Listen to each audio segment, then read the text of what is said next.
যে ব্যক্তি জাহান্নাম থেকে 3 বার ফানা চায়, আশ্রয় চায়, আল্লাহ তাআলা জাহান্নামের কাছে মেসেজটা পৌঁছিয়ে দেন, জাহান্নামকে কথা বলার সুযোগ দেন, তৌফিক দেন, যোগ্যতা দেন।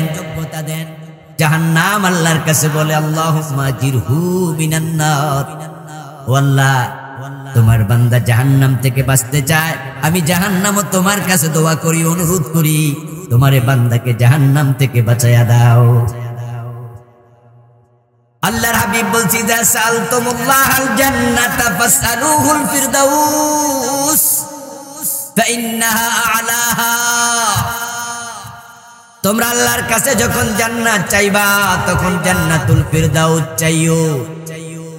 তাহলে বোঝা গেল জান্নাত চাওয়া লাগবে, জান্নাত চাওয়ার জিনিস। এখন আমরা যারা আলহামদুলিল্লাহ জাহান্নামের পথে নাই, আমরা আশাবাদী আমরা জান্নাতে যাব, আল্লাহর কাছে জান্নাত চাওয়া দরকার আছে কিনা? ইয়েস। এখন এই জান্নাত চাইবেন, কিন্তু জান্নাত চাইলে তো পাওয়া যায় না। জান্নাত তো বড় দামি জিনিস। যিনি এই জান্নাত দেবেন, তিনি জান্নাতে যাওয়ার জন্য কিছু শর্ত আরোপ করেছেন। ওই শর্তগুলো পূর্ণ করলে তিনি জান্নাত দেওয়ার ওয়াদা করেছেন। আর এমন এক সত্তা ওয়াদা করছেন, তিনি কখনো ওয়াদা ভঙ্গ করেন না। আমি আপনাদের কাছে একটু প্রশ্ন করি, আপনারা দয়া করে জবাব দিন, জান্নাত বানাইছেন কে? দেবেন কে? নাকি কোনো পিসায় হুজুর, অমুক তমক? এই আশায় যারা বসে আছেন তারা ধরা খাবেন, শক্ত ধরা। কারণ জান্নাত কোনো ব্যক্তির হাতে নাই, পীর বুজুর্গ দূরের কথা, জান্নাত কোনো নবীর হাতেও নাই। নবী আম্বিয়া আলাইহিমুস সালাম জান্নাত পাবেন। বলুন তো, নবীদের জান্নাতটাও কার হাতে? এই জন্য হাসরের ময়দানে আল্লাহ তাআলা যখন কাহার সুরত ধারণ করে প্রকাশিত হবেন, তখন আল্লাহর নবীগণ পর্যন্ত নফসি নফসি ইয়া নফসি বলে কাঁদবে। কারণ তারাও জানে, আল্লাহ যদি আজকে নবীকেও পাকড়াও করে, ছুটানোর ক্ষমতা কারো নেই। কোন পীরের হাতে, বুজুর্গের হাতে, অমুকের হাতে, তমুকের হাতে জান্নাত নাই। জান্নাত আল্লাহ নিজের হাতে রেখেছে। জাহান্নাম থেকে বাঁচতে হলে আল্লাহর কাছে আশ্রয় চাইবেন। কোন পীর বুজুর্গ আপনাকে জাহান্নাম থেকে বাঁচাতে পারবে না। এই জন্য আমরা ফজরের পরে, মাগরিবের পরে স্বাভাবিকত 7 বার একটা দোয়া পড়ি, আল্লাহুম্মা জিরনা মিনান নার। এই দোয়া নবী মুহাম্মদ নিজে পড়তেন। বাংলা অর্থ হলো, আল্লাহ তুমি আমাকে জাহান্নাম থেকে বাঁচাও। নবী নিজে আল্লাহর কাছে কয়, ও আল্লাহ জাহান্নাম থেকে আমারে বাঁচাও। আর আপনি কইছেন আপনার পীর আপনারে জাহান্নাম থেকে বাঁচাবে? এত সোজা। জান্নাত পেতে হলে, জাহান্নাম থেকে বাঁচতে হলে, যিনি জান্নাত বানাইছেন তার শর্তগুলো পূরণ করতে হবে। জান্নাতে যেতে হলে, জাহান্নাম থেকে বাঁচতে হলে 2টি কাজ। একটি হলো করণীয়, আরেকটা হলো বর্জনীয়। মা তাকুমুর রাসূলু ফাখুযুহু ওয়া মা নাহাকুম আনহু ফান্তাহু। আল্লাহ বলছে, আমার নবী মুহাম্মদ সাল্লাল্লাহু আলাইহি ওয়াসাল্লাম যে বিধান নিয়ে এসেছেন, আঁকড়িয়ে ধরো। জান্নাতে যেতে চাইলে রাসূল যা করতে বলেছেন করো। ওয়া মা নাহাকুম আনহু ফান্তাহু, এবং যা থেকে নিষেধ করেছেন তা ছাড়ো। তাহলে জান্নাত পেতে হলে 2টি কাজ, একটা হলো করণীয়, আর একটা হলো বর্জনীয়। কিছু করা ফরজ, কিছু ছাড়া ফরজ। তাহলে মূল কাজ হলো 2টি, মোট কাজ হলো 2টি। কিছু করতে হবে, কিছু ছাড়তে হবে। আগের হুজুর ওই প্রসঙ্গে কিছু কথা বলছেন, তা'মুরুনা বিল মারুফ ওয়া তানহাউনা আনিল মুনকার। ভালোগুলো করো, ভালোগুলোর জন্য মানুষকে বলো, খারাপগুলো ছাড়ো, খারাপগুলো ছাড়ার জন্য মানুষকে বলো। মূলত কাজ দুটি, কারণ রাস্তাও কয়টা, কথা বলতে হবে আপনাদের। আজকে আমার চেয়ে আপনারা বেশি কোয়া লাগবে, কারণ মাইকের অবস্থা ভালো নাই। আপনারা তো মাইক নেই, এই জন্য আপনাদেরকে খুব বেশি কোয়ামু না, মাঝে মাঝে কিছু কোয়েন। রাস্তা কয়টা, রাস্তা কয়টা, তাই কাজও কয়টা। ইয়েস, সমান সমান রাস্তা দুইটা, কাজ দুইটা, কিছু করণীয় কিছু বর্জনীয়। এখন আমাদের দেশের মানুষের অবস্থা হলো তারা করণীয়র ব্যাপারে আলহামদুলিল্লাহ মোটামুটি আগাইছে, কিন্তু বর্জনীয়র ব্যাপারে তারা আগায় না। এই দেখা যায় নামাজও পড়ে আবার সুদেও টাকা লাগায়, অথচ কথা তো ছিল একটা করতে হবে আর একটা ছাড়তে হবে। এখন আপনি একটা শক্ত করে ধরছেন আর একটা ছাড়া দিয়েছেন। ও প্রিয় ভাই, এই যে মাইক আমার সামনে আছে, মাইকের মাউথপিস আছে, হরন দিয়ে আওয়াজ বের হচ্ছে, এখানে মেশিনের সাথে সংযোগ আছে, এই তার আবার মেশিনের সাথে আরেকটা তার গিয়া ব্যাটারিতে লাগছে, কারেন্ট থাকলে কারেন্টের সকেটের মাঝে লাগতো, যে লাইন দিয়ে এখানে সংযোগ আসছে, এই তারের মাঝে আছে দুটা, একটা হলো নেগেটিভ আর একটা হলো পজিটিভ। আসেনি? এখন যদি অবস্থা এমন হয় নেগেটিভটা আছে পজিটিভটা নাই, মাইকে আওয়াজ হবে, বিদ্যুতের লাইট জ্বলবে, সবকিছু শেষ। পজিটিভ এত মোড়া, নেগেটিভ নাই, মোড়া থাইকাও লাভ নাই। আল্লাহ কিছু কাজ আমাদের করতে বলেছেন, কিছু কাজ ছাড়তে বলছে। এখন আপনি করণীয় গুলো আলহামদুলিল্লাহ করেন, নামাজ পড়েন, রোজা রাখেন, হজ করেন, যাকাত দেন, আপনার মাঝে মোটামুটি ফরজিয়াত গুলো পাওয়া যায়, কিন্তু যেগুলো সারা ফরজ ওগুলো আপনার মাঝে কম, আপনি ছাড়েন না। আপনার অবস্থা হলো আল্লাহ কো খুশি রাখো মগর শয়তান কো বেজার না করো। আপনি একসাথে দুটা, আমার বন্ধু একসাথে দুটা তো চলবে না। আপনি আল্লাহরও খুশি রাখবেন, শয়তানরও বেজার করবেন না, এটা কেমনে হয়? আল্লাহরে যে খুশি রাখে তাকে শয়তানকে বেজার করতেই হবে। একসাথে আল্লাহরও খুশি রাখবেন, শয়তানরও খুশি রাখবেন, এই চলবে না, থিওরি বাতিল। এখন জান্নাত পাওয়ার জন্য বর্জনীয় গুলো আমার আজকের আলোচ্য বিষয় হবে, করণীয় গুলো নয়। অন্য অন্য মাহফিলে করণীয় নিয়ে কথা বলি, আজকে বলবো যেগুলো বর্জন করা উচিত সে কাজগুলো কি কি।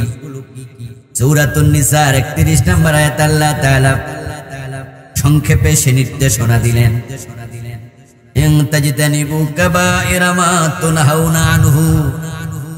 ও দুনিয়ার মানুষেরা শোনো, তোমরা যদি কবিরা গুনাহগুলো ছেড়ে দাও, যেগুলো ছেড়ে দিতে তোমাদের বলা হয়েছে, নুকাফির আনকুম সাইয়্যাতিকুম, তাহলে কবিরা গুনাহ তোমরা ছেড়ে দিলে আমি আল্লাহ নিজ থেকে সগীরা গুনাহগুলো মাফ করে দেব। কবিরাগুলো তোমরা ছেড়ে দাও, সগীরাগুলো আমি মাফ করব। শুধুমাত্র মাফি করব না, ওয়ানুদখিলকুম মুদখালান কারীমা, কবিরা গুনাহগুলো ছেড়ে দিলে আমি আল্লাহ তোমাদেরকে সম্মানিত ঘর জান্নাতে প্রবেশ করাইয়া দেব। জান্নাতে প্রবেশ করার জন্য কবিরা গুনাহ ছাড়া লাগবে। এখন কবিরা গুনার ভিতরে করণীয় বর্জনীয় দুটা আবার একসাথে হয়ে যায়। আল্লাহ যা করতে বলেছেন তা সারা কবিরা গুনাহ, আল্লাহ যা ছাড়তে বলেছেন তা করা কবিরা গুনাহ। তাহলে কবিরা গুনাহ ছেড়ে দিলে করণীয় বর্জনীয় দুটা একসাথে পাওয়া যাবে। নামাজ পড়া ফরজ করেছেন কে? তো নামাজ না পড়া কবিরা গুনাহ। আল্লাহ যেটা ফরজ করছে সেটা ছাড়া যাবে না, ছাড়লে কবিরা গুনাহ। আল্লাহ বলছে নামাজ পড়ো, এখন নামাজ না পড়লে কবিরা গুনাহ হয়ে যাবে। মদ খাওয়া হারাম করেছেন কে? এখন মদ খাইলে কি হবে? কবিরা গুনাহ হয়ে যাবে।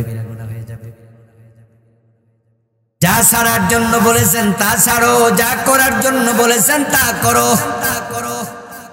তোমরা যদি কবিরা গুনাহ ছেড়ে দাও তাহলে জান্নাতের ব্যাপারে তুমি আর টেনশন করা লাগবে না। নুদখিলকুম মুদখালান কারীমা, ওই সম্মানের ঘর জান্নাত আমি আল্লাহ নিজ থেকে তোমাকে দিয়ে দেব। আচ্ছা, জান্নাতে আমরা কেউ এখনো গেছিনি? কেউ গেছেননি? দেখছেন? কিন্তু বলুন তো, জান্নাতটা আমাদের জন্য আল্লাহ যেটা দেবেন ওটা বানাবেন না বানায় ফেলছেন? আল্লাহ সো ফাস্ট, আল্লাহ এতটাই অগ্রগামী। আপনার জান্নাত আপনাকে কবে দেবেন? আপনি মরবেন, কবরে থাকবেন, হাসরে যাবেন, 50,000 বছর থাকবেন, মিজানে যাবেন, ফুলসিরাত পার হবেন, তারপর জান্নাত পাবেন। আরে আল্লাহ বানাইতে তো 1 সেকেন্ড লাগে। আপনি যাওয়ার আগে দিয়েও তো আল্লাহ বানাইতে পারতো, ঠিক না? কিন্তু আল্লাহ কত আগে বানাইছে। আল্লাহ বুঝাই দিল জান্নাত দেয়ার আগ্রহ।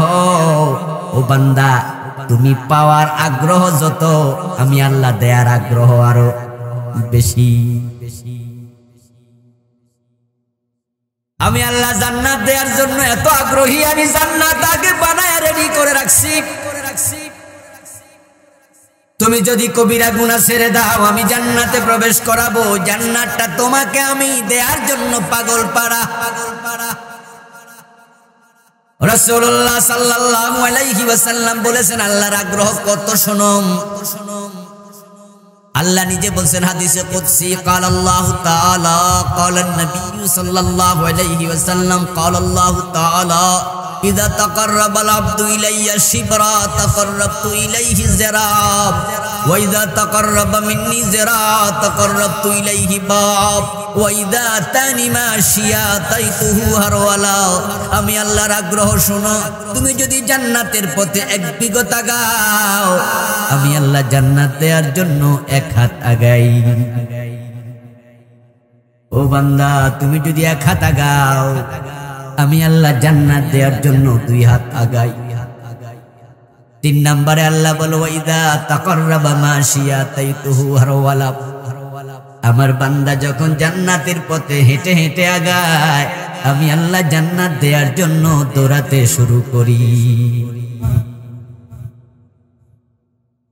দেওয়ার জন্য বানাইছে, দেওয়ার জন্য অপেক্ষা করছে, দেওয়ার জন্য দৌড়াচ্ছে।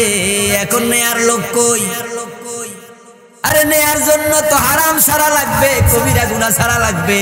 এখন বেড়া তো নামাজও পড়ে, ঘুষ খায়, নামাজ পড়ে পরের জমি দখল করে। আসেনি? এই ক্ষেতের আইল সব সোজা না, কিছু আইল আছে বাঁকা। এই আইল বাঁকা বানাইছে কেডা? অধিকাংশ কোপাইয়া বানাইছে। ওই যে কোদাল দিয়া ক্ষেতের আইল যখন ঘাস পরিষ্কার করে, এমন কোপ মারে অর্ধেকটা জমি বাড়াইয়া দেয়, পরিটা বাঁকা হয়ে যায়। ক্ষমতা পাইলে পরের জমি জাল দলিল করে, বাজারে যখন ঘর বানায় তখন 1 হাত 2 হাত ঠেলালা। তারপরে ওয়াল তোলে, যান আপনি, এই ভাই আমার জায়গায় ওয়াল তুলছেন, তো পারলে মামলা দেয়, কোর্টে দেখা হবে, এখানে না। আমার বন্ধু, আপনি নামাজ পড়বেন, পরের জমি দখল করবেন, হারাম খাবেন।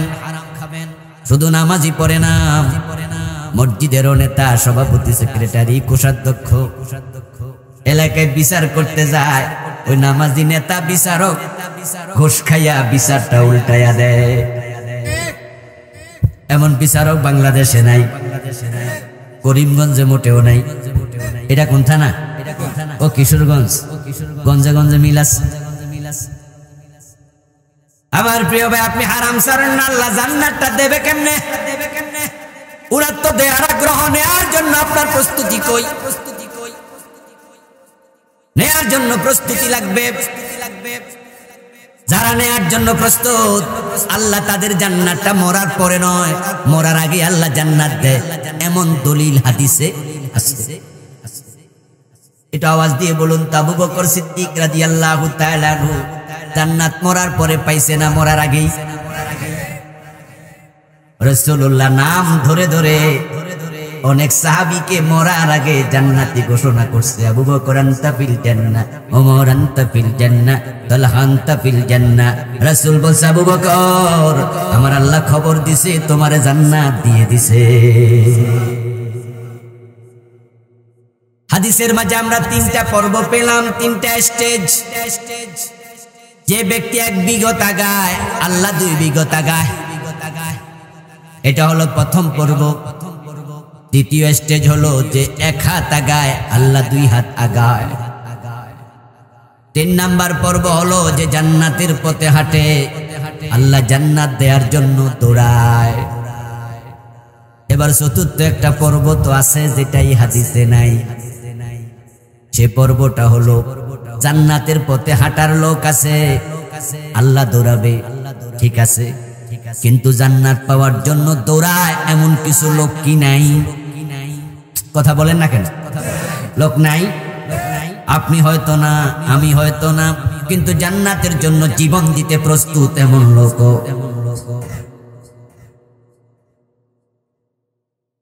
ওই যে রাসূলুল্লাহর সাথে যুদ্ধের মাঠে, যুদ্ধের ফাঁকে রাসূলের সাথে ওয়াজ শুনছেন, গল্প করছেন, প্রিয় নবীকে প্রশ্ন করলেন, ইয়া রাসূলুল্লাহ, এই যে আপনি যুদ্ধের জন্য আমাদেরকে উৎসাহিত করছেন, যুদ্ধ করে যদি আমরা মরে যাই, শহীদ হই, পাবো কি? প্রিয় নবী জবাব দিলেন, ডাইরেক্ট জান্নাত পাইবা, ডাইরেক্ট জান্নাত, মরতে দেরি, জান্নাত পেতে দেরি নাই। ওই সাহাবী তখন খেজুর খাচ্ছিলেন, দাঁড়ায়া দাঁড়ায়া হাতের খেজুরগুলো পাশের জনকে দিলেন, অথবা মাটির মাঝে ফেলে দিয়ে বললেন, যদি ডাইরেক্ট জান্নাত পাওয়া যায় শহীদ হলে, খেজুর খেয়ার সময় নষ্ট করব কেন? তলোয়ার হাতে নিয়ে যুদ্ধের মাঠে গেলেন, শহীদ হয়ে গেলেন। আল্লাহর জান্নাত পাওয়ার জন্য আল্লাহর এমন কিছু বান্দা বর্তমানেও আছে, যারা জালেমদের সাথে আতাক করলে অনেক সুযোগ সুবিধা পেত, কিন্তু শুধু আল্লাহর জমিনে আল্লাহর দ্বীন কায়েমের জন্য ফাঁসির রশি বরণ করে, ফাঁসির রশি দেখো ভয় পায় না, এক চুল পরিমাণ দ্বীন থেকে সরতে রাজি হয় না, এমন কিছু লোক বর্তমানে আছে না নাই?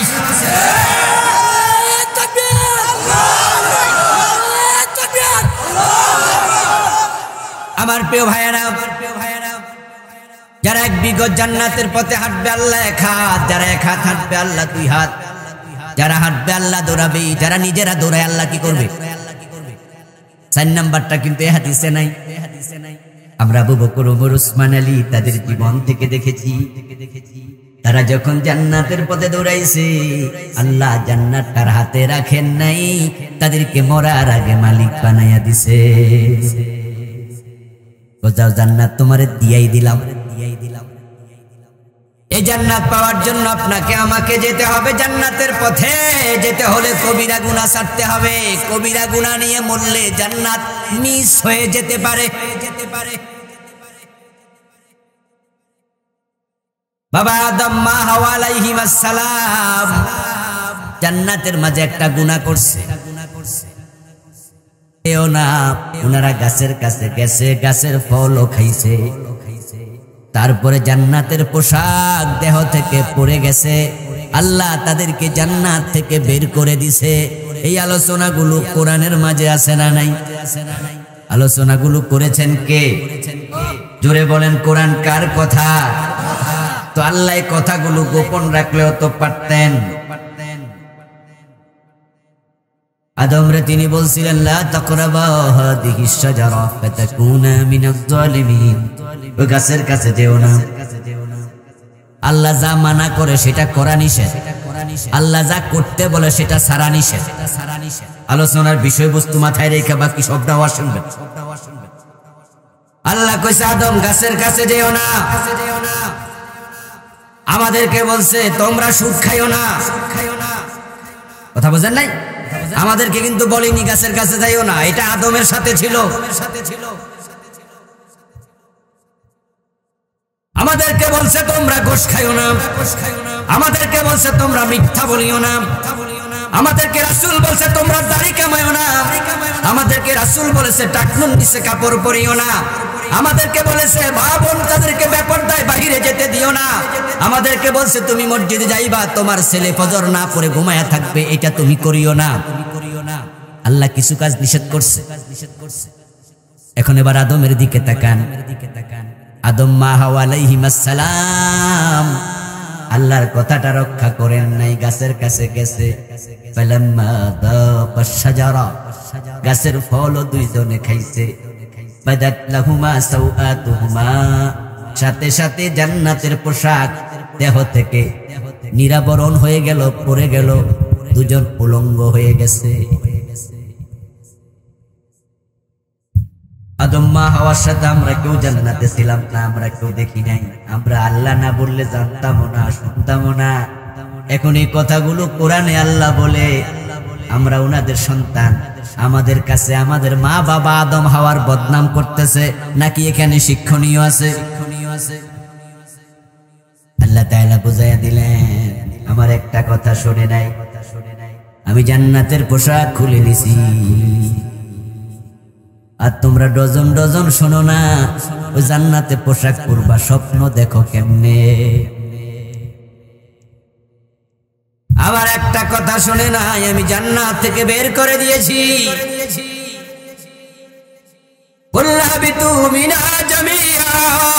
বেরিয়ে যাও, বেরিয়ে যাও।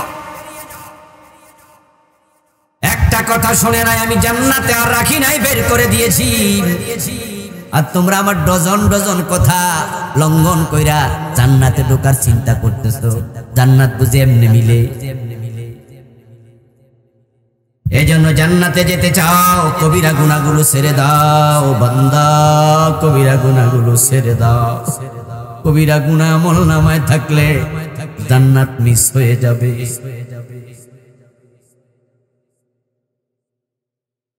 কোন মানুষ যদি আত্মহত্যা করে, বিষ খায়া মরে, ফাঁসিতে ঝুলে মরে, আমরা যদি শুনি, মৃত্যুর খবর শুনে আমরা আফসোস করি, আহ লোকটা এটা কি কাম করলো।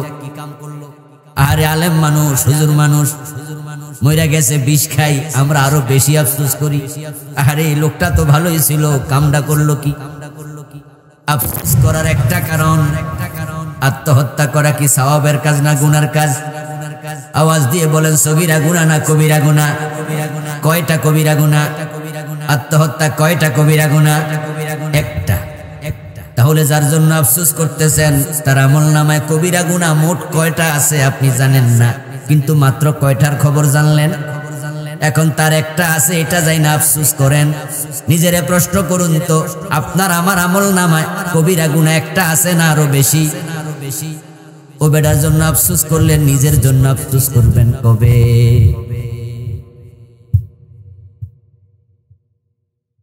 এখন আমরা নিজের খবর নেই না, আরেকজনের জন্য কান্দে,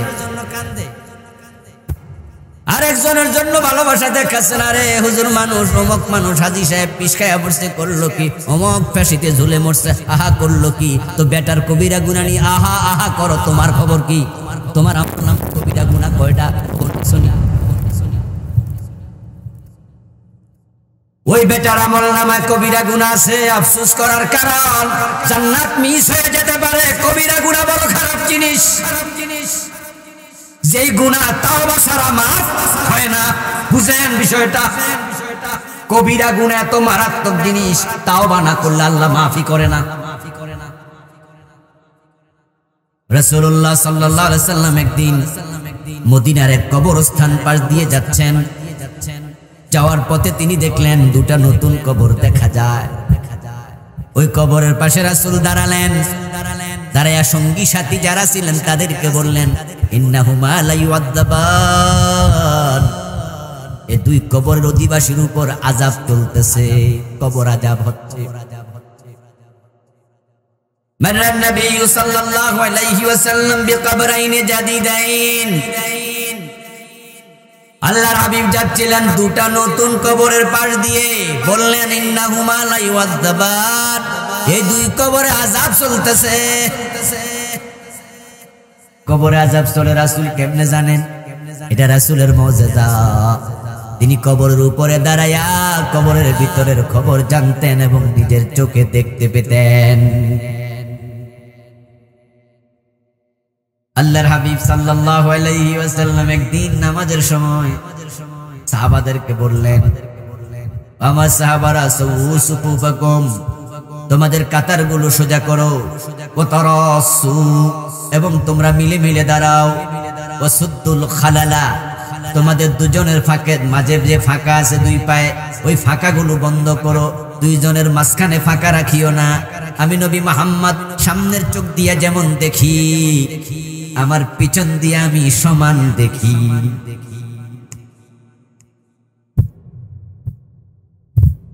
আমি দেখতে পাই তোমাদের ফাঁকা জায়গাতে শয়তান ছোট ছোট বকরির বাচ্চার সুরত ধরে দাঁড়ায়।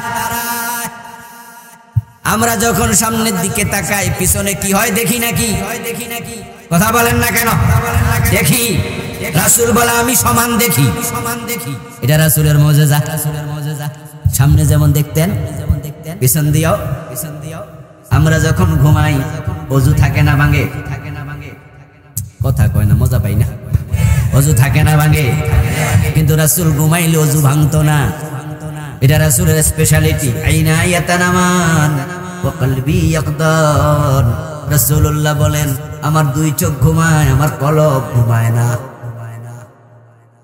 আল্লাহর হাবিবের কিছু স্পেশালিটি আছে, তার মাঝে এটা একটা। তিনি কবরের উপরে দাঁড়াইলে তিনি দেখতেন কবর আযাব হচ্ছে কিনা। ও দুটি কবর আযাব চলছে, রাসূল দাঁড়ালেন। এবার তিনি বলতেছেন আম্মা হাদুমা ইয়ামশি বিন নামিমা ওয়া আম্মাল আখার লা ইস্তাতিরু আন বাউলিহি। কেন আযাব হয় শোনো আমার সাহাবারা। এই কবরওয়ালা তার একটা কবিরা গুনাহ আমলনামায় আছে। ওই কবিরা গুনাহ হলো যে সগল করছিল, একজনের কথা আর একজনের কানে লাগাইয়া ঝগড়া লাগাইয়া দিত। এমন লোক বাংলাদেশেও আছে না নাই? পরিবার অশান্তি লাগাইয়া দেয়, ভাইয়ে ভাইয়ে ঝগড়া লাগাইয়া দেয়, বন্ধু বন্ধু মনোমালিন্য করে দেয়, শাশুড়ির সাথে বৌমার পেছ লাগাইয়া দেয়। আছে না? যাই কয় শুনছেন নি গো, কি হয়েছে? আপনার পুতুর বইটা কইতে পারেনি আপনারে। কয় কি কইছে? এবার যা আছে সব কইয়া দিছে, কিছু সত্য কিছু মিথ্যা। এখন পুতের বউর সাথে শাশুড়ির ঝগড়া শুরু। এটার নাম হলো নামিমা। হাদিস লা ইয়াদখুলুল জান্নাতা নাম্মাম। যারা সগলখোর তারা জান্নাতে ঢুকতে পারবে না। তো জান্নাত ছাড়া আরেকটা আছে, সেটার নাম কি? জাহান্নাম। কবরে আযাব চলছে। কুনতুম খায়রা উম্মাহ উখরিজাত লিন-নাস। কোরআনে আল্লাহ বলেন তোমরা সেরা উম্মত, সেরা জাতি, সৃষ্টির মাঝে সেরা। তোমাদেরকে মানুষের উপকার করার জন্য বানাইছি, ক্ষতি করার জন্য না। যদি একজনের কথা আর একজনের কাছে সত্য মিথ্যা মিশ্রিত করে লাগান, উপকার হয় না ক্ষতি হয়? আপনি কেন এটা করলেন? আল্লাহ নারাজ। তোর তো আমি এই জন্য বানাই নাই। অনেক সময় দেখা যায় একজন আরেকজনের ব্যাপারে আপনারা বিশ্বাস কইরা কিছু সমালোচনা কইরা ফেলে, হয় না? কথা প্রসঙ্গ উঠছে আর কইছে হে আমার সাথে এই কামটা করতে পারেনি ভাই, সে আমার থেকে টাকা হলাত নিল, নিয়ে আমার দেয় নাই, 2 বছর ঘুরাইলো, অথবা সে আমার ব্যাপারে এই জাতীয় কাম করছে। আর আপনি শুনে আস্তে করে এর কাছে সব লাগাইয়া দিছেন, সম্পর্কটা খারাপ হয়ে গেল। যদি কেউ কারো ব্যাপারে কথা বলে, আপনার উচিত হলো আপনি না শুনবেন। আপনার উচিত তাকে থামাইয়া দেবেন, বলবেন ভাই গীবত করা হারাম, অন্যের কথা আমারে বলে লাভ কি, ভাই থামেন, ভাই বলিয়েন না। যদি আপনি এটা করতে না পারেন, শোনার পরে কমপক্ষে পেটের মাঝে হজম করে ফেলবেন। এই কথাগুলো অন্যের কাছে লাগাবেন না, লাগাইলে সম্পর্ক খারাপ হবে, আপনার নাম হবে সগলখোর। আচ্ছা সামনে যান এবার। অপরজনের ব্যাপার কি? ওয়া আম্মাল আখার লা ইস্তাতিরু আন বাউলিহি। এমিয়ার কবরে আযাব চলছে। ও বেটার অপরাধ ছিল, সে প্রস্রাব করার পরে ভালো করে পানি দিত না, টিস্যু ব্যবহার করত না। প্রস্রাব করার পরে আস্তে করে লারা টারা দিয়া খাড়াইয়া যায়, এমন লোক আছে না? পরে প্রস্রাবে প্যান্ট নষ্ট, পায়জামা নষ্ট, লুঙ্গি নষ্ট। আবার কেউ কেউ আছে অসতর্কতার কারণে ওই লুঙ্গি পরে আবার নামাজ পড়ে। নামাজের মাঝে পবিত্রতা অর্জন করা নফল না ফরজ? তো ফরজ তরক করা কি কবিরা গুনাহ নয়? এই সাহাবীর এই অপরাধ ছিল, কবর আযাব চলছে। রাসূলের জামানায় 2 জন ব্যক্তি, নতুন কবর, সাহাবী ছিল, সাহাবী। আল্লাহর হাবিব সাল্লাল্লাহু আলাইহি ওয়াসাল্লাম বললেন তোমরা কেউ আছো নাকি, আমাকে একটা খেজুরের ডাল এনে দেবে। তখন একজন যাই একটা খেজুরের ডাল কেটে নিয়ে আসলো, প্রিয় নবীর হাতে দিল। খেজুরের ডালের মাথায় দুটা পাতা এভাবে থাকে। আল্লাহর হাবিব দুই পাতা ধরে টান মারলেন, মাঝখান দিয়া ছিঁড়ে গেল। তারপরে তিনি কবরের কাছে যাইয়া এক টুকরাই কবরে আর এক টুকরা ওই কবরে পুঁতে দিয়ে বলেন লাআল্লাল্লাহ আইয়ুখাফফিফা আনহুমা আযাবাহুমা হাত্তা ইয়াইবাসা। রাওয়াহুল বুখারী। সহিহ বুখারীর হাদিস শোনাচ্ছি আপনাদের। প্রিয় নবী গেড়ে দিয়ে বলেন, আশা করা যায় এই দুইটা খেজুরের ডালা শুকানো পর্যন্ত আল্লাহ কবর আযাব হালকা করে দেবে। এটা প্রিয় নবীর হাতের মুআজিজা, হাতের ওসিলা, হাতের বারাকা। ওই দুইজন ব্যক্তি যদি কাফের হতো, রাসূলুল্লাহ খেজুরের ডাল পুঁততেন না, আযাব হালকার কথা বলতেন না। কারণ যারা ঈমান নিয়ে মরে না তাদের আযাব কখনো হালকা করা হবে না। দিন দিন শুধু বাড়বে, শুধু বাড়তেই থাকবে। এখানে অনেক বড় শিক্ষণীয় আছে হাদিসের মাঝে। শিক্ষণীয়টা হলো ওই দুইজন ব্যক্তি ছিলেন রাসূলের সাহাবী।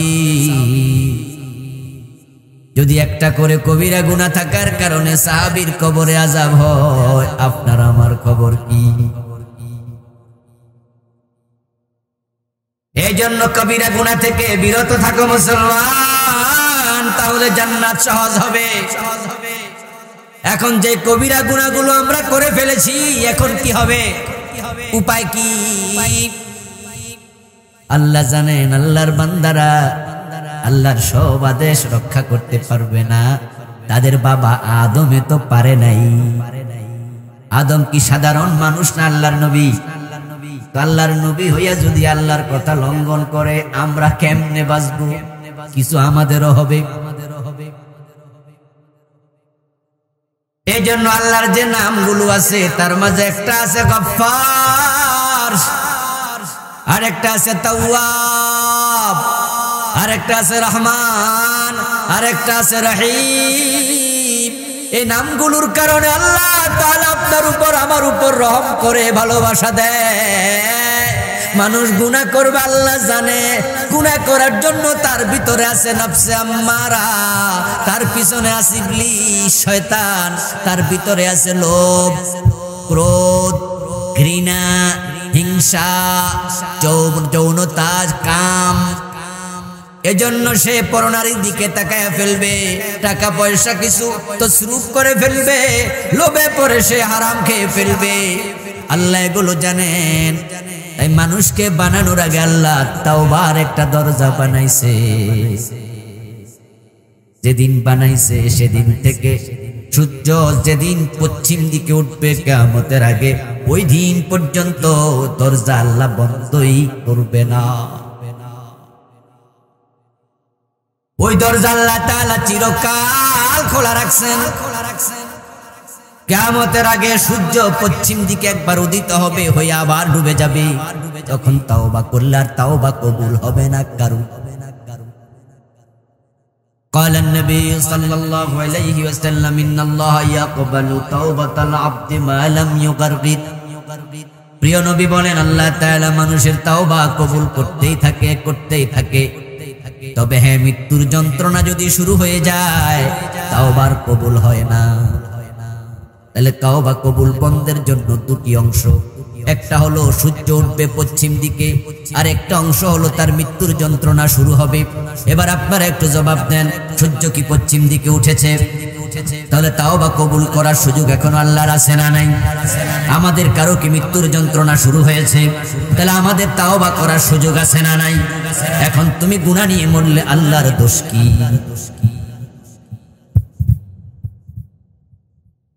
বরং তিনি কোরআন মাজিদে বলছেন, লা তাকনাতু মির রাহমাতিল্লাহ। ও আমার বান্দা, যতই গুনাহ করো তুমি আল্লাহর রহমত থেকে নিরাশ হইও না। 100 জনকে খুন করে তারপরেও ক্ষমা পেয়েছে, এমন হাদিস আছে না নাই?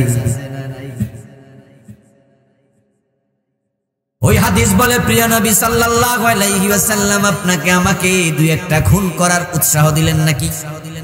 যে বেডা 100 জন খুন করে জান্নাত পাইছে, তোমরা 2-4 জন করলে অসুবিধা নাই, এটা বুঝাইলেন? বরং তিনি বুঝালেন 100 জনকে খুন করে যদি জান্নাত পায়, তুমি থেমে আসো কেন? তুমিও তাড়াতাড়ি তাওবা করো, তুমিও জান্নাত পাবে। কবিরা গুনাহ নিয়ে আলোচনা হবে, তাওবা প্রসঙ্গে এসেছে জন্য বলে দিচ্ছি। কম্পিউটারে যখন কেউ লিখে, এই যে আজকের মাহফিলের পোস্টার বানাইছে, লিফলেট বানাইছে, এটা কি বাড়িতে বসে বসে লিখছে নাকি? আরে বিজ্ঞান যত আগাবে কোরআন বোঝা তত সহজ হবে। বিজ্ঞানের সাথে কোরআনের মিল আছে কিনা, নাকি কন্ট্রাডিক্টরি, সাংঘর্ষিক? মোটেও নয়, বরং ইয়াসিন ওয়াল কুরআনিল হাকীম, আল্লাহ নিজে বিজ্ঞানময় কোরআনের কসম করেছেন। কোরআনের মাঝে বিজ্ঞানের শত শত থিওরি পাওয়া যায়। কম্পিউটার বানাই আজকে লেখার ব্যবস্থা করছে, বাড়িতে হাতে কলমে কাগজে কিছু লিখে নিছে, অপারেটরকে দিছে, বেড়া লিখতেছে। গোবিন্দপুর ইসলামিক সমাজ কল্যাণ সংগঠন, গোবিন্দ গ লিখতে যাই ক লেখা হয়ে গেছে। এবার বেটা দেখবেন সাথে সাথে আরেকটা টিপ দিছে, ক মুছে গেছে, আবার ঘ উঠে গেছে। হাতের টিপের মাঝে ভুল হবে, যে আঙ্গুল দিয়ে টিপ দেয় সেটা দিয়ে আবার ঠিক করে। তো জমিতেই মুখ দিয়া কবিরা গুনাহ করছো, যে অঙ্গ দিয়া করছো, তোমার যে বডি দিয়া করছো, চিন্তা দিয়া করছো, ওটা দিয়ে আবার সংশোধনের সুযোগ আছে না নাই? এটার নামে তাওবা। বান্দা ফিরে আসো, ও বান্দা ফিরে আসো, ফিরতে দেরি করো না, কারণ দেরি করলে বিপদ, ফিরা কঠিন হয়ে যেতে পারে। গুনাহ করতে করতে করতে করতে মানুষের অন্তর কালো হয়ে যায়, তখন তার কাছে গুনার কোনো ব্যাপার থাকে না, তখন তার কাছে অন্যায়কে আর অন্যায় মনে হয় না।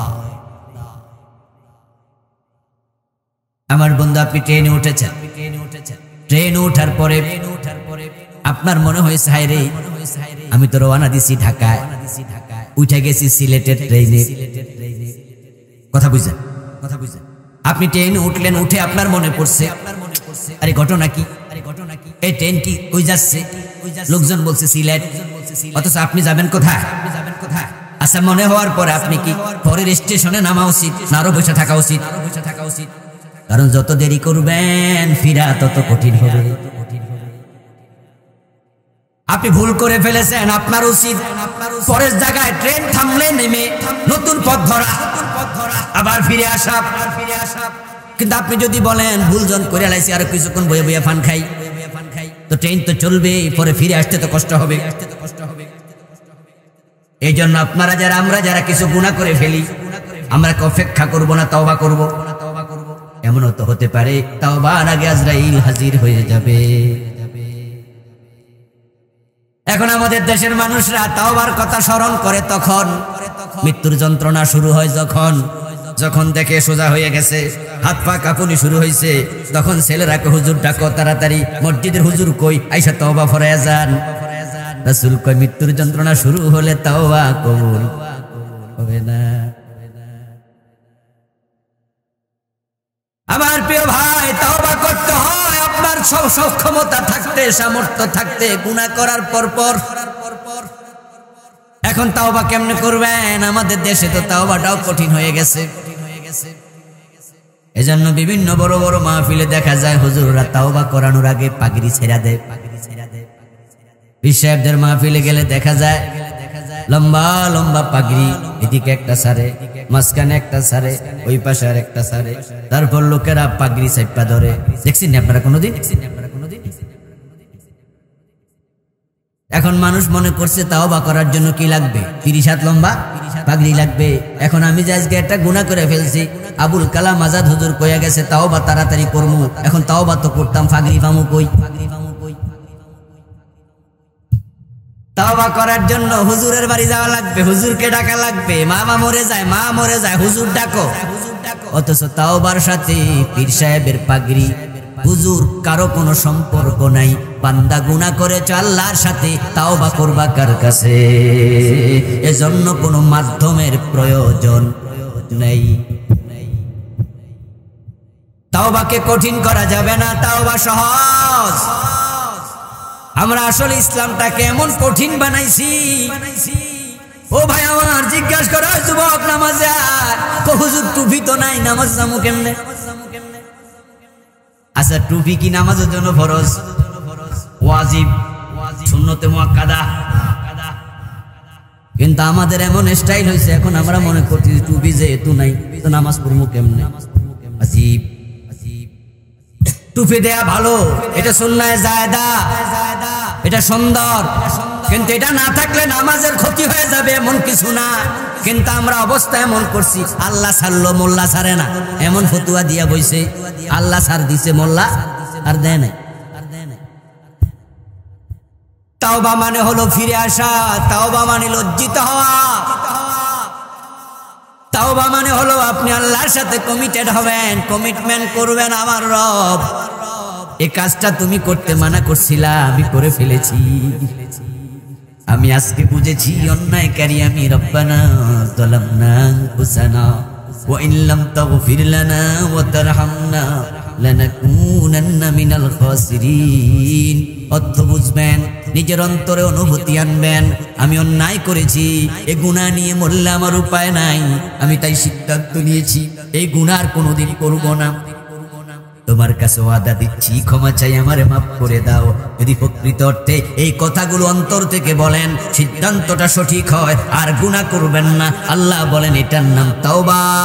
ফাতাবাল্লাহু আলাইহিমা ফাতাবাল্লাহু আলাইহিম ফাতাবাল্লাহু আলাইহি। বিভিন্ন শব্দে আল্লাহ বলছেন এমন তাওবা করতে দেরি, আমি তাওবা কবুল করতে দেরি করি না। বরং বান্দা যখন তার গুনাহ পরিহার করার সিদ্ধান্ত নিয়ে তাওবা করে ফিরে আসে, আল্লাহর হাবিব বলেন আল্লাহ তাআলা এত খুশি হন, এতই আনন্দিত হন। মরুভূমিতে কেউ যদি তার ওট হারিয়ে আবার ওট ফিরে পায়, যত খুশি হয়। প্রিয় নবী একটু ব্যাখ্যা দিয়েছেন, লম্বা ব্যাখ্যা দিলেন। কারো ওট নিয়ে মরুভূমির পথে যাচ্ছে, ওটের পিঠে তার খাবার, ওটের পিঠে তার পানীয়, ওটের পিঠে তার কাপড় চোপড়। চলতে চলতে 100, 200, 300 মাইল গেল, বিশাল সফর, 1000 মাইল লম্বা সফর, যাচ্ছে মদিনা থেকে জেরুজালেম। পথিমধ্যে ক্লান্ত শ্রান্ত, তাই ওটটাকে একটা পাথরের সাথে রশি দিয়ে বেঁধে বেটা বিশ্রামে গেল। ঘুম থেকে জেগে উঠে দেখে ওটটা রশি ছিঁড়ে চলে গেছে। ওনার মনে টেনশন, শত শত মাইল সফর বাকি, পানি নাই, ঘরও নাই, বাড়িও নাই, পান করবো কি, খাবার নাই, খাবো কি। মৃত্যুকে নিজের চোখের সামনে দেখতে পাচ্ছে, মরুভূমিতে মরে যাব, সাহায্যকারীও নাই। তাই সে ব্যক্তি দৌড়াইয়া পাহাড়ের উপরে উঠছে, উঠে ওঠ খোঁজে, এখানে একবার যায়, ওখানে একবার যায়, বারবার খুঁজতে খুঁজতে না পাইয়া হয়রান হইয়া আবার আগের জায়গায় এসে বসেছে। কিন্তু ক্লান্ত দেহ, তাই তার ঘুম এসে গেছে, ওঠ পায় না, টেনশন করতে করতে অস্থির। ঘুম থেকে জেগে দেখে ওঠটা তার পাশে দাঁড়াইয়া আছে, তার পিঠে পানি, খাবার সব আগের মতো মজুদ। প্রিয় নবী উদাহরণ দিয়ে বলে, ওঠটা ফিরে পাইয়া লোকটা যত খুশি হয়, আল্লাহর কোন গুনাহগার বান্দা তাওবা করলে আল্লাহ আরো বেশি খুশি হয়। ও বান্দা, তাওবা করবা তো কবিরা গুনাহ থেকে। এখন কবিরা গুনাহ থেকে বাঁচার জন্য কবিরা গুনাহগুলো চিনতে হবে। কবিরা গুনাহ না বুঝার কারণে, না চিনার কারণে লোকজন হাসতে খেলতে কবিরা গুনাহ করতে। চা দোকানের সামনে বসে আছে 2-3 বন্ধু আড্ডা দিচ্ছে। বন্ধু বান্ধব আড্ডা দিতে যাইয়া লুঙ্গি চুলকাইতে চুলকাইতে, টানতে টানতে রানের উপরে তুইলা বইয়া রয়েছে। অথচ 70 টাকা নফল না ফরজ। আচ্ছা, এখানে কি বন্যা হয়েছে? এই লুঙ্গি যেটুকু তুলছে, এটা যে কবিরা গুনাহ তার বুঝে নাই। মা বলতেছে, কইরে আব্দুল্লাহ, গাছ থেকে একটা নারকেল ফেরে দে, ডাব ফেরে দে। মায়ের সামনে কাঁচা মাইরা দিছে, গোসলিঙ্গি মাইরা দিছে। লুঙ্গি তুলতে তুলতে এখানে আইনা তারপরে বইটা ফেলছে। এমন ঘটনা এই দেশে আছে না নাই? ডাইরেক্ট কবিরা গুনাহ করতে বুঝেই না। ও প্রিয় ভাই, মিথ্যা বলা কবিরা গুনাহ। মা তার সন্তানকে বলতেছে, বাবা ঘুমা ঘুমা। সন্তান কাঁদতেছে।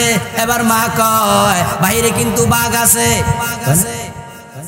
ঘরের বাইরে বাঘ আছে, বল্লুক আছে। অথচ মা জানে কথাটা মিথ্যা, বাচ্চাকে ঘুম পাড়ানোর জন্য ভয় দেখাচ্ছে। তুমি যদি হাসতে হাসতে মিথ্যা বলো, কবিরা গুনাহ হয়ে গেছে। কবিরা গুনাহ আপনি না চিনলে কেন বাঁচবেন, কেমনে বাঁচবেন? ইমাম আয-যাহাবী রাহমাতুল্লাহি আলাইহি তা নিয়ে একটি বই লিখেছেন। এই বইটার নাম আল কাবাইর, বাংলা অনুবাদ হয়েছে, নাম দিয়েছে কবিরা গুনাহ। ওই বইতে তিনি কবিরা গুনাহ লিখেছেন 70টা। এখন আপনি যদি না চিনেন বাঁচবেন কেমনে? তাই আপনাকে কবিরা গুনাহগুলো করতে হবে, জানতে হবে, চিনতে হবে। একদিনে 70টা কবিরা গুনাহ নিয়ে কথা বলার সময় হবে না। তো গল্প কয়টা বলছি এবার শুনতে থাকুন। 1 নাম্বার কবিরা গুনাহ কুফর, 2 নাম্বার কবিরা গুনাহ শিরক, 3 নাম্বার কবিরা গুনাহ নিফাক, 4 নাম্বার কবিরা গুনাহ আকলুল হারাম, হারাম খাওয়া। আমরা এইভাবে ধারাবাহিকভাবে সামনে যাব। এখন বলুন তো, প্রথম কবিরা গুনাহ কুফর। বাংলাদেশে কুফর আছে না নাই? কুফর হলো মিন আকবারিল কাবায়ের, সবচেয়ে বড় কবিরা গুনাহ। যে কবিরা গুনার সাথে সাথে ঈমান চলে যাবে। যার ঈমান যায় তার কপালে জান্নাত নাই। ঈমান হলো বিসমিল্লাহর বা থেকে মিনাল জিন্নাতি ওয়ান নাসের চিন পর্যন্ত। এই কোরআনে যা আছে সবটা একসাথে মেনে নেয়া, একসাথে বিশ্বাস করার নাম ঈমান। এখান থেকে একটা অস্বীকার করার নাম কুফর।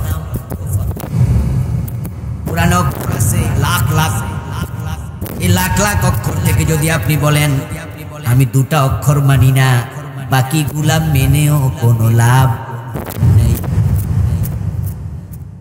কোরআনে যত আইন আছে সবগুলো একসাথে মেনে নেয়ার নাম ঈমান। যদি আপনি বলেন আমি একটা আইন মানি না, আপনি কুফর করলেন, আপনি কাফের। বাকিগুলা মেনে কোনো লাভ নাই। ঈমান হলো অঙ্কের মতো, 10 লাইন লম্বা অঙ্ক। এক ছাত্র 10 লাইনে 10টা ভুল করছে, শিক্ষক তাকে 0 দিছে। আরেক ছাত্র 5টা ভুল করছে, তাকে কি দিবে? কথা বলুন। আরেকজন 9 লাইন ঠিক করছে, 1 লাইন ভুল করছে, সে কি পাবে? 0। এটা অঙ্কের নিয়ম। কাদিয়ানী নামে একটা সম্প্রদায় আছে কিনা? তারা মুমিন না কাফের? সব আলেম একমত কাদিয়ানী কাফের। তারা কোরআনের নামাজ মানে, রোজা মানে, হজ মানে, যাকাত মানে, তাসবিহ মানে, জিকির মানে, সব মানে। কিন্তু কোরআনের মাঝে আছে নবী মুহাম্মদ শেষ নবী, এটা তারা মানে না। কয়টা মানে নাই? কথা বলেন কয়টা? ঈমান আছে না গেছে? সব আলেম বলে কাদিয়ানী কাফের, কারণ তারা বিশ্ব নবীকে শেষ নবী মানে না। এবার একটু বলুন তো, ইবলিস শয়তান সে আল্লাহর কয়টা আইন মানে নাই? সেও মানে নাই একটা। সে ইবাদত করতে করতে করতে করতে ফেরেশতাদের সাথে একসাথে হয়ে গেছে, অথচ সে ছিল জিন। কোরআনে আছে কানা মিনাল জিন। এখন সে ফেরেশতার সাথে থাকে, মর্তবা তার অনেক উপরে। আল্লাহ বলছে আদমরে সিজদা করো, সে বলো করবো না। একটা আদেশ মানে নাই। কুফর হলো ঈমান শেষ। আবা ওয়াস্তাকবারা ওয়া কানা মিনাল কাফিরিন, শয়তান কাফের হয়ে গেল। এবার আপনারা বলুন তো, এই কোরআনের মাঝে চোর ধরে হাত কাটো এমন আদেশ আছে না নাই? জেনা করলে 100 বেত লাগাও এমন আদেশ আছে না নাই? বিবাহিত হলে পাথর মারো এমন নির্দেশ ইসলামে আছে না নাই? মদপান করলে 80 বেত লাগাও এমন হাদিস আছে না নাই? 50 বছরে কয়দিন মানছেন? শয়তান একটা মানলো না, ঈমান থাকলো না। এখন আমরা ডজন ডজন বাদ দিয়া মুছে তেল দিচ্ছি, জান্নাতে কাঁঠাল খাবো, কষ্ট যেন না লাগে।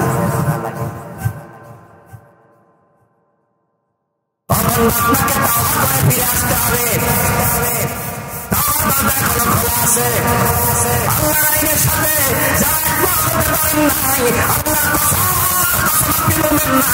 আপনি জানবেন সেদিন আপনার ঈমান নাই। আল্লাহর সামনে হাজির হওয়ার পরে তখন জেনে আর লাভ নেই। আল্লাহর আইন তো মানেন না, আল্লাহর আইনের কথা বললে এটা সহ্য হয় না।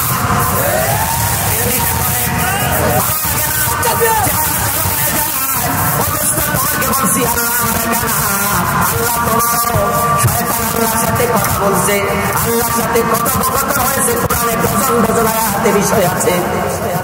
আল্লাহর একটা কথা শুনে নাই, আল্লাহ শয়তানদের তারাইয়া দিছে, দূর দূর কইরা। আর আমরা ডজন ডজন শুনি না, আজকে জান্নাতি ভেবে বসে আছি। দুই নম্বরে কবিরা গুনাহ শিরক। বরং তো বাংলাদেশে শিরক আছে না নাই? ডজন ডজন শিরক চলছে, ডজন ডজন। এ বিষয়ে আমি বই লিখেছি, 29টা শিরক লিখছি, 29টা। কুফর নিয়ে বই লিখেছি, যেটাই মাত্র বললাম 56 কারণে কুফরি হয়, 56টা কারণ লিখেছি। আপনি মনে মনে বলবেন, হুজুর আমি তো সব জানি না। আচ্ছা, না যাই না, বিষ খাইলে অসুবিধা আছে না নাই? আপনি জানেন না কেন? জানা তো ফরজ ছিল। তালাবুল ইলমি ফরিদা আলা কুল্লি মুসলিম, সকল মুসলমানের জন্য জানাটা ফরজ। আপনার জানতে মানা করছে। প্রিয় দোস্ত, আপনি বিয়ে করতে জানলেন, বাড়ি বানাইতে জানলেন, গাড়ি কিনতে জানলেন, জায়গা কিনতে জানলেন, রাজনীতি করে নেতা হতে জানলেন, MBBS হলেন, ইঞ্জিনিয়ার হলেন, এত কিছু জানলেন, কিন্তু কিসে ঈমান চলে যায় ওটাই জানলেন না। এর মানে হলো এটা জানার গুরুত্ব আপনার কাছে ছিলই না।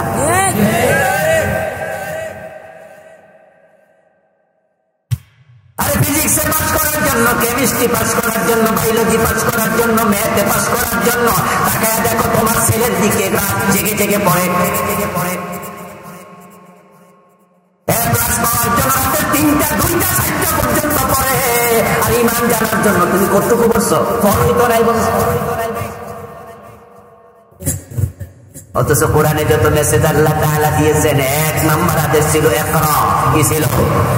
ইকরা কি? পড়ো, পড়া তো ফরজ। হাজারের ময়দানে অসংখ্য বান্দা হাজির হবে ঈমানহীন, কুফরি করেছে, শিরক করেছে। আল্লাহ বলবে দুজকে যা, বলবে আমি তো জানি না। আল্লাহ বলবে জানাস নাই কেন রে? জানা তো ফরজ করেছি। জবাব কি হবে? قال النبي صلى الله عليه وسلم يأتي على الناس يجتمعون في المساجد ليس فيهم مؤمن। 1400 বছর আগে প্রিয় নবী ভবিষ্যৎবাণী করেছেন, এমন এক জামানা আসবে যে জামানার মানুষগুলো মসজিদে জামাতের সাথে নামাজ পড়বে, অথচ একটারও ঈমান থাকবে না। কুফরি করেছে, ঈমান গেছে, শিরক করেছে, ঈমান গেছে, বেটা জানি না।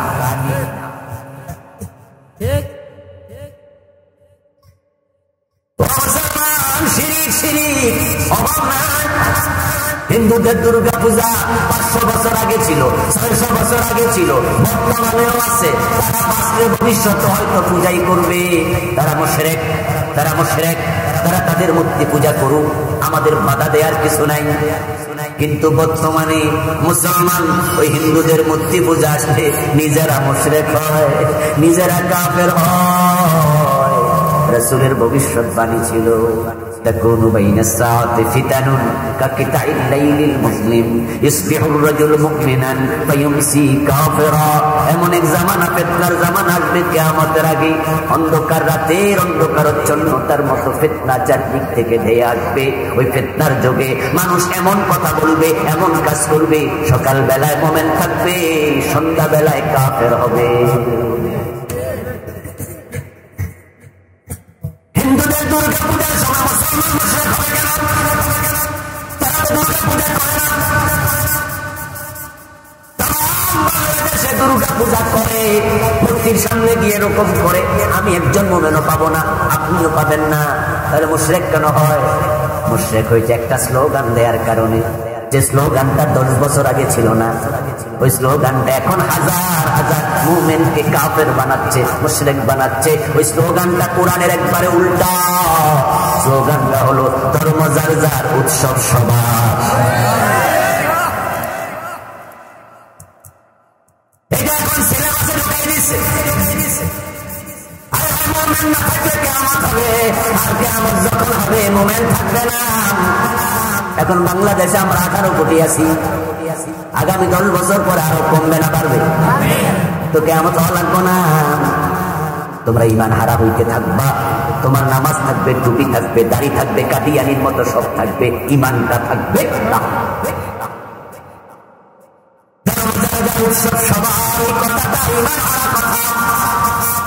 কারণ কোরআনের বক্তব্য হলো লাকুম দীনুকুম ওয়ালিয়া দীন, সার্বজনীন স্লোগান। আল্লাহ শিখাইয়া দিছে তোমাদের ধর্ম তোমাদের, আমাদের ধর্ম আমাদের। এটা এক না আলাদা? একটু দয়া করে সবাই বলুন এক না আলাদা। কিন্তু আপনি যখন বললেন ধর্ম যার যার, উৎসব সবার ব্যস্ত লাগাই দিলেন। হিন্দুদের দুর্গা পূজা এটা কবিরা গুনার জায়গা, পূজা করলে ইমান থাকে না। মূর্তি পূজা করা জায়েজ না হারাম? ছোট হারাম না বড় হারাম? উৎসব কেমনে হলো? যারা শিরিক করে এটা তাদের উৎসব, তারা বোঝে না। আমাদের দায়িত্ব হলো যদি সম্ভব হয়, হিন্দু আমার ভাই, বৌদ্ধ আমার ভাই, তার বাবা আদম, তার মা হাওয়া, আমার বাবা আদম, তারা যে মূর্তি পূজা করে জাহান্নামে যাচ্ছে, সক্ষম হলে আমি গিয়ে তাদেরকে হাতে ধরে বলবো, দাওয়াত দিয়া বলবো, ভাই এ মাটির মূর্তির কাছে মাথা নত করো না, এ মাটির মালিকের কাছে করো, পারলে একটু বুঝাও। কিন্তু তারা যখন মূর্তির সামনে গিয়ে নম নম করছে, তুমি যে হাততালি দাও, তুমি যে উৎসাহ দাও, এতে তারা তো মূর্তি পূজা দ্বিগুণ উৎসাহে করবে, ঠিক না? প্রযোগের দিকে আরো বেশি যাবে। তুমি করলা কি? আল্লাহ কোরআনে বলেছে মান ইউশরিক বিল্লাহি ফাকাদ ফাকান্নামা খাররা মিনাস সামা। আরে কি দারুণ উদাহরণ আল্লাহ দিলেন, যে শিরক করে সে যেন আসমান থেকে লাফ দিয়া পড়ে। আচ্ছা 10 তলার ছাদ থেকে যদি কেউ লাফ দিতে চায় আর আপনি নিচে দাঁড়াইয়া দেখেন, আপনি কি হাততালি দিয়ে করবেন যে লাফ দেন? এটা কোনো মানুষের কাজ হতে পারে? আপনি বলবেন কে লাফ দেয়, ঠিক না? বাড়ি থেকে আসেননি, এই লোকটাকে ধরেন, মরে যাবি রে, দিস না, লাফ দিস না। আর আল্লাহ কয় শিরিক করলে আসমান থেকে লাফ দেয়, আপনি হাততালি কেমনে দেন? আমার বন্ধু শিরিক চিন্তা হবে, কুফর চিন্তা হবে। 3 নম্বর হলো নেফাক। 28 কারণে নেফাক হয়, আমি আমার একটা বইতে লিখেছি। মুনাফিকি অন্তরে ঢুকলে ঈমান আর থাকে না, এটা কবিরা গুনাহ। 4 নম্বর হলো হারাম খাওয়া। এখন হারামের সাথে বাংলাদেশের লোকের সম্পর্ক অনেক বেশি। সুদে টাকা লাগানো আছে, এমন কিছু শ্রোতা আজকের মাহফিল আছে না? রাসূলুল্লাহ সাল্লাল্লাহু আলাইহি ওয়াসাল্লাম আকালা রিবা ওয়া মুকালাহু ওয়া শাহিদাইহি ওয়া কাতিবাহু ওয়া ক্বালাহুম সাওয়া। প্রিয় নবী বলেন আল্লাহর লানত, আল্লাহর গজব করুক যে সুদ খায়, যে সুদ দেয়, যে সুদের সাক্ষী থাকে, যে সুদ লেখালেখি করে। রাসূলুল্লাহ বলেন অপরাধের দিক থেকে 4 জন সমান।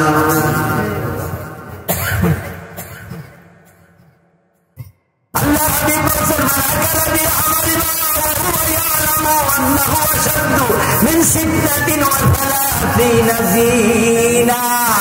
যে জেনে শুনে 1 টাকা সুদ খাবে, তার আমলনামায় 36 বার জিনার গুনাহ লিখে দেয়া হবে। 100 টাকা সুদ খেলে 36 বার জিনার গুনাহ হয়। 1000 টাকা সুদ খেলে 36,000 বার জিনাকারী হবেন। এই জন্য সুদ ছেড়ে দেন। সুদ খাওয়া কি কবিরা গুনাহ?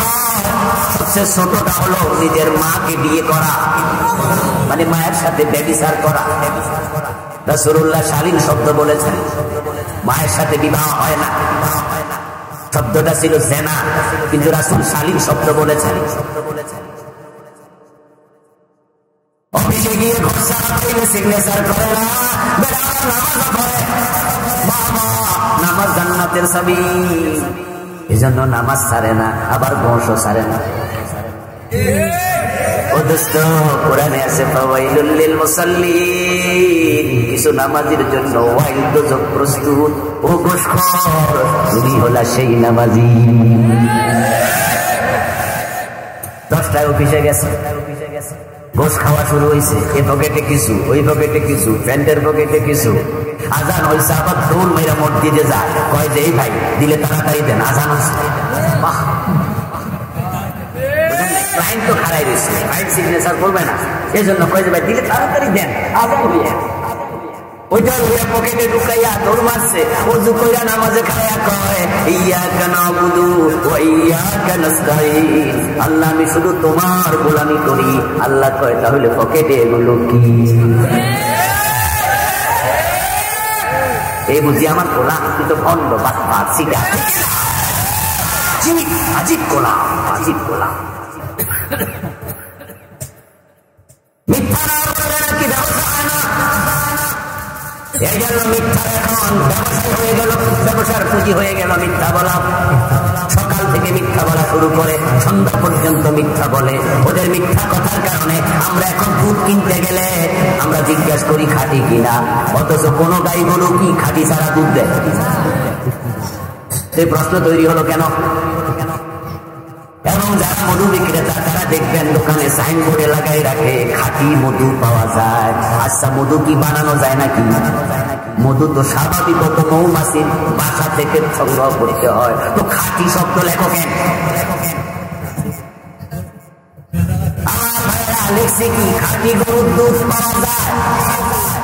এখন দোকানদারের ছোট ছেলে 15 বছর বয়স, হে কর্তা দুধে পানি মিশাও, এটা তো একটা খারাপ কাম। আমার লেখছ খাঁটি দুধ, খাঁটি গরুর দুধ, এটা তো আরেকটা মিশা কথা। পরে বেটা আমি লিখছি খাঁটি গরু খাঁটি দুধ, তো আর লেখি নাই। কি লিখছে? খাঁটি গরুর দুধ। গরুর খাঁটি দুধ তো লেখি নাই, গরুর মাঝে কোনো ভেজাল নাই, দুধে পানি। কত বড় বাচ্চা!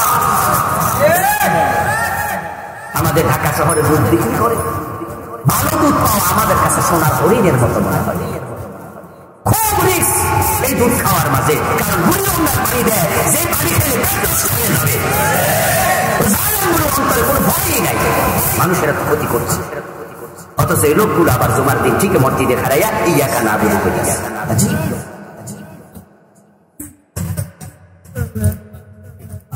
ম্যাগাজিনে পড়লাম দুধ কিনতে যাইয়া যখন দুধ মাপতেছে হঠাৎ করে চিংড়ি মাছ লাভ। এখন তো দুধ ক্রেতা বলতেছে ভাই ঘটনা কি, ঘটনা কি? চিংড়ি মাছ আপনি নিশ্চয়ই পানি মিশাইছেন। কারে না ভাই, গতকালকে গরুরে কচুরি পানা খাওয়াইছিলাম, হয়তো কিছু চিংড়ি খাইয়ে ফেলছে। আজি قال النبي صلى الله عليه وسلم إذا كذب العبد تبادله الملك ميلا من نتن ما جاء به। কোন মানুষ যখন মিথ্যা কথা বলে তার মুখ থেকে এমন একটা দুর্গন্ধ বের হয়, তার সাথে যে রহমতের ফেরেশতা ছিল 1 মাইল দূরে চলে যায়, রহমতের ফেরেশতা কাছে থাকে না। মিথ্যা হলো সকল পাপের মা। একটা মিথ্যা কথাকে ঢাকার জন্য 1000 মিথ্যা কথা বলা লাগে। যারা মিথ্যা বলবে তাই ধারে হারে টের পায়। ইসলামের শত্রুরা আমাদের দেশে মিথ্যা মামলা চাই। অ্যাডভোকেট মিথ্যা মামলা নিছে, বেটা কি না বুঝে নিছে? মনে রাখবেন ডাক্তারের কাছে রোগী রোগ লুকায় না। ডাক্তার বলে ভাইজান আপনি সব না পেলে ওষুধ দিব কেমনে? এজন্য মাঝে মাঝে দেখবেন আপনজন সাথে গেল ডাক্তার কয় আপনি একটু বাইরে যান, শুধু রোগী থাকুক। কারণ এমন কিছু গোপন রোগ আছে মাও তার সন্তানকে শোনাতে চায় না, স্বামী তার স্ত্রীকে শোনাতে চায় না। ডাক্তারের কাছে গোপন কথা সব পাওয়া লাগে, অ্যাডভোকেটের কাছে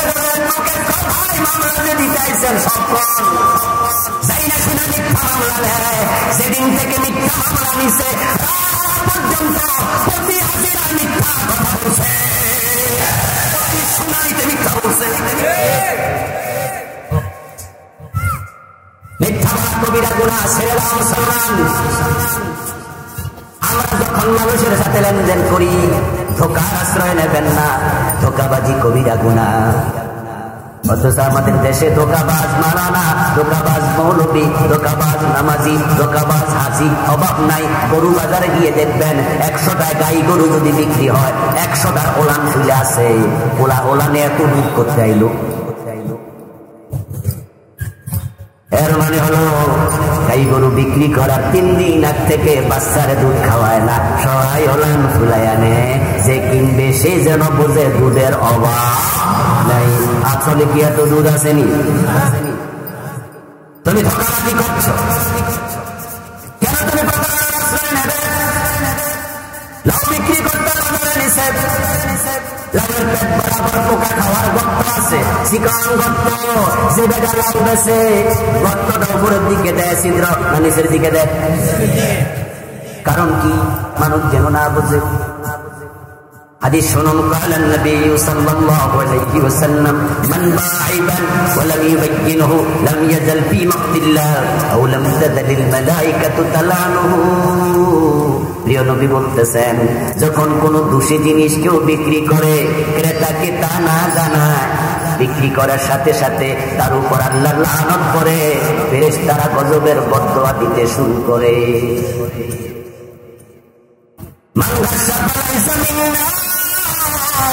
প্রিয় নবী বলেন, যারা মানুষের ধোঁকা দেয় তারা উম্মত থাকে না। আল্লাহ বলেছেন, নামাজ পড়ো, কবিরা গুনাহ। আপনারা এখানে যারা আছেন আলহামদুলিল্লাহ, আমি মনে করি 99% জন নামাজি। কিন্তু আপনার পরিবারের খবর কি? বাবা নামাজে যায়, যুবক ছেলে ঘরে ঘুমায়, এমন বাবা আছে না নাই? তুমি নামাজ পড়ার পরেও করেছো যা তা কবিরা গুনাহ। কারণ তোমার দায়িত্ব ছিল বন্ধু, সন্তানের বয়স 7 হলে নামাজের অর্ডার করো, 10 হলে নামাজ না পড়লে পিটাও। অথচ বাবা নামাজে যাওয়ার সময় শীতের মাঝে ছেলের পাটা একটু উদালা হয়ে আছে, তাই পায়ে কম্বল টেনে দেয়, সাথে করে নামাজে নেয় না। আসরের দিন ছেলের মামলায় নামাজি বাবাও জাহান্নামী হওয়া লাগবে।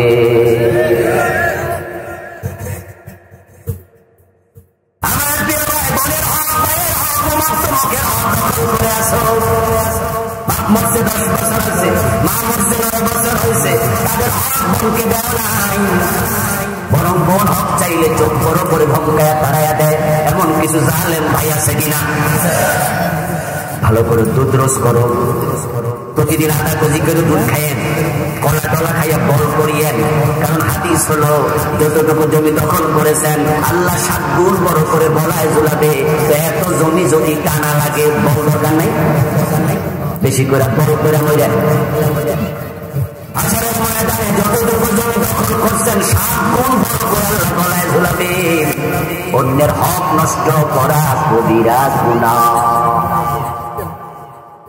এই জাতীয় কবিরা গুনার সংখ্যা ইমাম আয-যাহাবী লিখেছেন 70।